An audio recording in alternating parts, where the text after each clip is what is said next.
Dr. Amy Goldman, would you please come forward? Congratulations.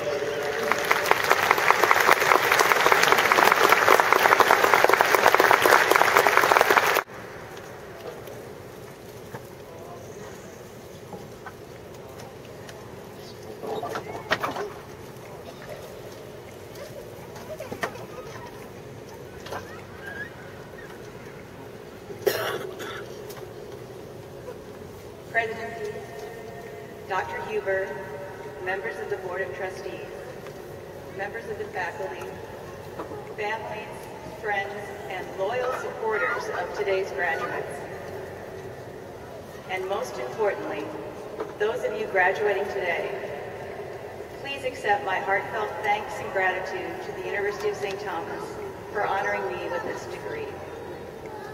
Before I begin my remarks, let me say to the graduates, you've overcome many challenges to reach this important achievement in your life. So let's start with a big congratulations and applaud each and every one of you.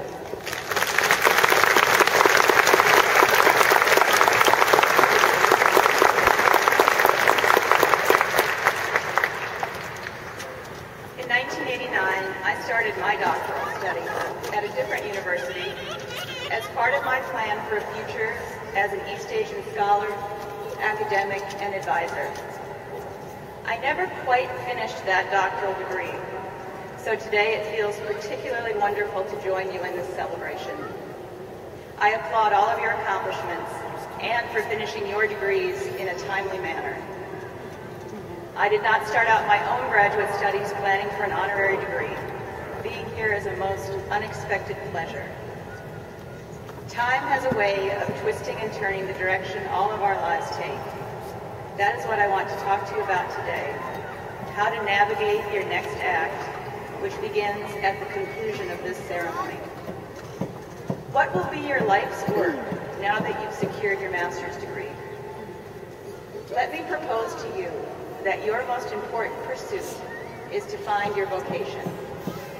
Now, what do I mean by vocation? Let me start by telling you what I do not mean. By vocation, I do not mean the narrow definition that readily comes to mind for all of us. This narrow understanding suggests that a vocation is a calling to a religious life, perhaps marriage. Biblical stories of religious vocation often involve an angel sitting on the edge of the bed in the dark of the night, or an external voice calling to a reluctant listener. I'm afraid to say that most of us never receive such clear and dramatic direction. Rather, I want to tell you that finding your vocation is a lifelong challenge, and it includes making sense of all of the various roles that you have in your life now and in the future. A few of you are just entering into the work world after years of higher education. Many of you are well into your professional lives. Perhaps for you, going to UST for graduate studies represents a step forward in your current career, or a dramatic shift to something entirely new. Some of you are just starting families, or shuttling between classes, work, and your kids' soccer games. Maybe a few of you are even sending your own children off to college. All of these transitions in your life give you an opportunity to advance towards finding your vocation. The many roles you have in life make up various parts of the vocation as parent, psychologist, volunteer, spouse, software engineer, and teacher. However, none of these separate roles make a complete life. Your challenge in your next act will be, how do I make a whole out of the various parts? How do I find and feel comfortable in my vocation? This is not an easy question. To truly find your vocation means listening to your inner voice, discovering your passions, uncovering your talents, and leading a life of love. To get there can require a period in your life when you practice professions you aren't good at, or end up in jobs you don't like to do. A period of gestation may be required. I spent years getting ready to take an academic job, with the future dependent on researching and writing books and articles about East Asian economics and industrial organization. But I discovered something along the way. I learned that even though I was good at the research and writing, I wasn't passionate about it. My job was to advance the universe of knowledge already written on a topic by writing more. That is what good academics do, and that is vitally important. But it began to dawn on me that this wasn't my true calling. It took me many years to finally recognize that my talents weren't being fully developed, and that this is not where the world needed me to be. I slowly discovered that my talents lie in solving problems, not studying them. So I left a field which promised status and job security, and I might add lots of exotic travel to East Asia.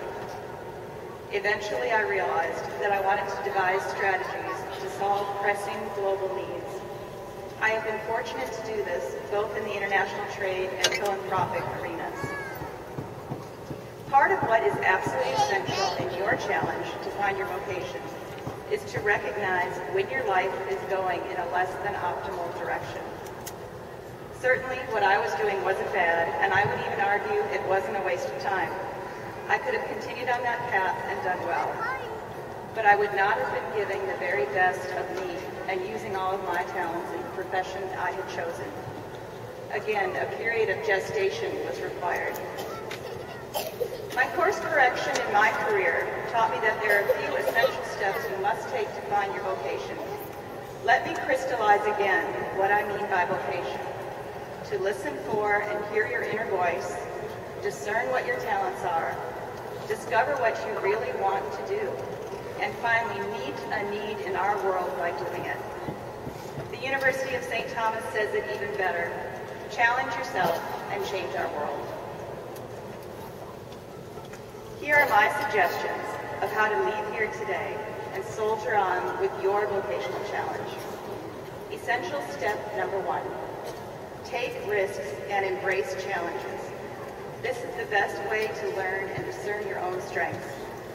A good barometer of whether you will get something out of an interview, a meeting, a project, or a leadership role is how tight your stomach twists when you take it on. The tighter the better. Do things that are hard. You never know when what you learn may save your life, or at least keep leading you towards discovering your vocation. Essential step number 2. To underscore this point again, make course corrections in your life. A recent study by the Conference Board revealed that 65% of all workers in America are unhappy. That means that all of us will be working with people who would rather be doing something else. This also suggests